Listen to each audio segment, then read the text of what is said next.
You're an egg inside your mother, with around 300 siblings around you. A few days later, you hatch. You swim forward and push past the others, brushing against their bodies, some of which are still curled, some twitching, and some not moving at all. Ahead, the tunnel narrows. Your mom's muscles contract and the water surges forward, pulling you with it. You're squeezed through the birth canal and flushed out into the open ocean. Your body flips once, then straightens out. Your tail steadies you, fins balance you, and for the first time, you're outside. Your mother doesn't wait for you since you're already independent. She descends into the deep without a sound, and you never see her again. Then, something floats beside you. It doesn't blink or move. It's your dead sibling that didn't make it, because only around 10% of your kind survive the birth. You turn slightly and swim away from it, not because you're afraid, but because you know it's already over for them, and it's only just begun for you. You swim forward in search of food, letting the current pull you through patches of light. That's when you see something long and silver floating in front of you. It glints as it moves, so you decide to get a little closer, but then it turns around. It's not food. It's a marlin. As soon as it spots you, it starts swimming straight in your direction with its jaws slightly open and its eyes locked on you. You don't run or even move. You just watch it come, because there's nothing you could do anyway, but then it glides past your side and strikes the body behind you instead. The dead sibling that you just went past disappears in a splash of red. You move to the side and swim forward as fast as you can, which is not very fast as your top speed is only 3 miles per hour. You leave the scene behind and open your mouth for the first time, filtering the water that floods through your gills. You don't know what you're eating, but it's small,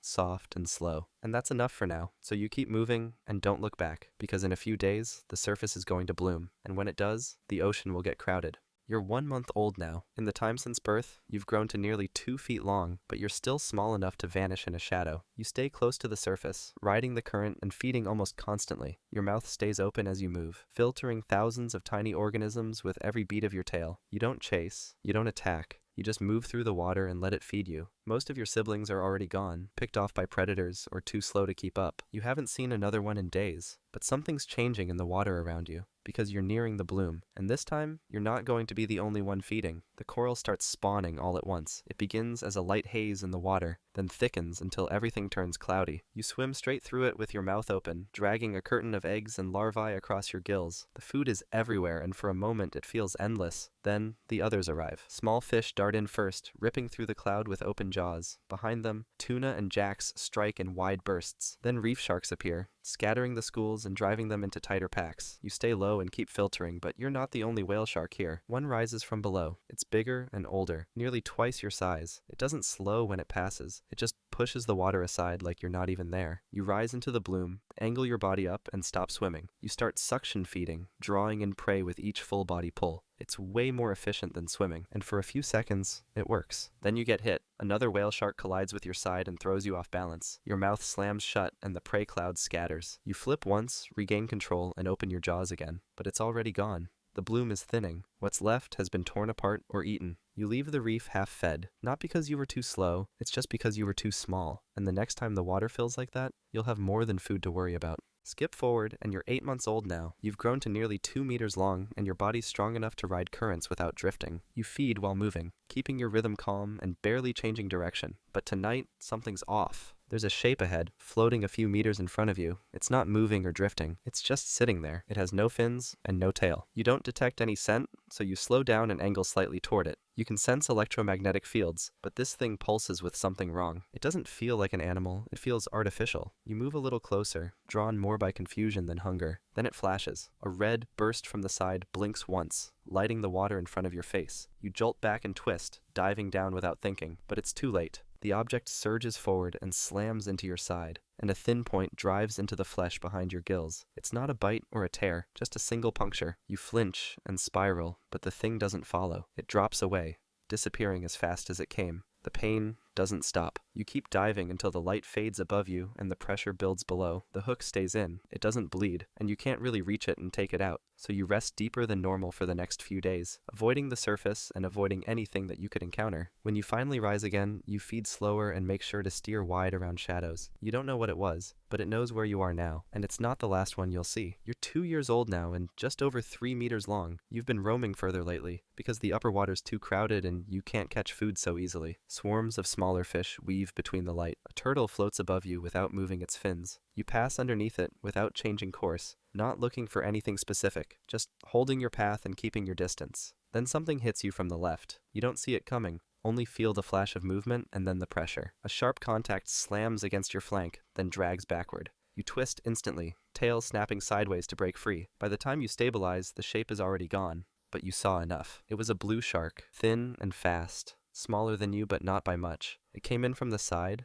opened its jaws, scraped its teeth across your skin, and vanished into the dark without making a sound. You turn once, scanning the water around you, but there's nothing. Then it comes back. You see it a few meters away, circling lower this time. It's not feeding. It's just trying to be a menace and show you that this isn't your space anymore, and you're not welcome here. It charges again, coming in low and angling up toward your belly. You stay steady, watching it approach. Then, at the last moment, you turn hard and throw your full weight into a tail strike. The water pops as your fin slams across its face. You feel the contact. It kicks away and spirals once before retreating. Blood spills from its gills in a thin red line. But you don't chase it. You don't need to, because it's already leaving. You hover for a moment longer, holding your depth and making sure it's not coming back. Then you angle down and drift lower, letting the cold surround you. The cut it left behind still burns. 10 centimeters long, not life-ending, but it'll stay with you for a while. And next time something moves like that, you won't wait to get hit. You're 5 years old now and over 6 meters long. Too large for most things to bother you, but not large enough to be left alone. You've stopped hugging the reefs and started drifting into deeper lines, riding warm currents across entire regions without even tracking the distance. You just move slow and feed long, keeping your energy low and your mouth open whenever the water thickens with prey. The corridor ahead is different. It's packed with anchovies, mackerel, and dust trails of plankton so dense the water barely clears between swirls. You rise into the center of the corridor, mouth open, letting the fish flood past your gills, but something catches. You try to push forward, but your body jerks sideways. One of your fins gets stuck, then the other.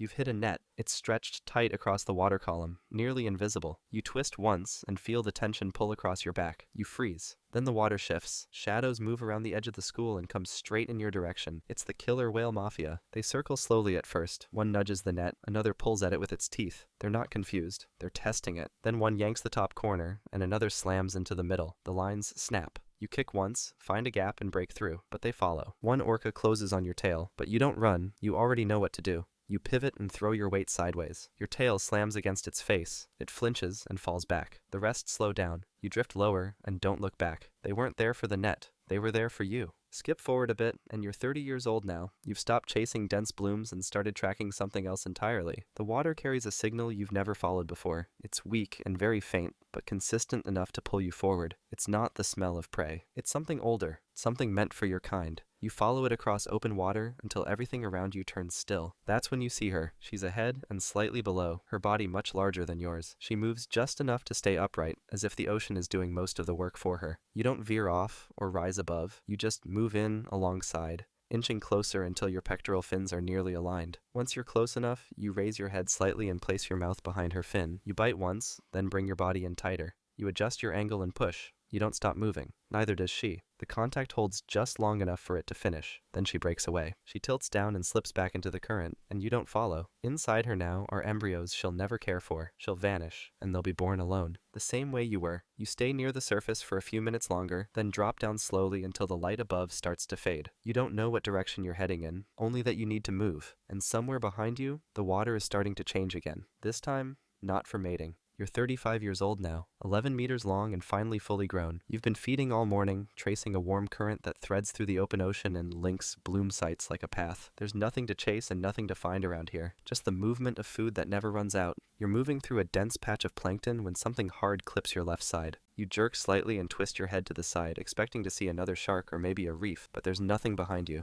just a strange vibration left in the water. You turn forward and keep going. But then the current shifts. The water around you folds in and pulls out, like something just shoved it from above. You look up, and that's when you see it. A shadow drops straight down the center of the corridor. It's massive, made out of steel. You start to descend, but it's already over your head. The shape doesn't slow or turn. It cuts through the plankton cloud like it's not even there. You try to dive harder, but the water pins you in place. The hull slams into your head just behind your eyes and knocks your entire body sideways. You flip once, then twice. Your tail folds, and your mouth stays open. Then, everything goes dark. You sink without fighting it. The ship doesn't even stop because no one aboard saw what happened. An hour later, you hit the sand, upside down and half buried on impact. Your gills still faintly pulse once, then go still. By night, the first tiger shark arrives and takes a bite from your side. By morning, your skin is peeling in strips, and by the third day, only your cartilage remains. And this is how most whale sharks die. Not from teeth or age or hunger, but from ships moving too fast through feeding zones. No one reports it, because when you're hit, you sink, and the ocean swallows the evidence. Life as a whale shark might be rough, but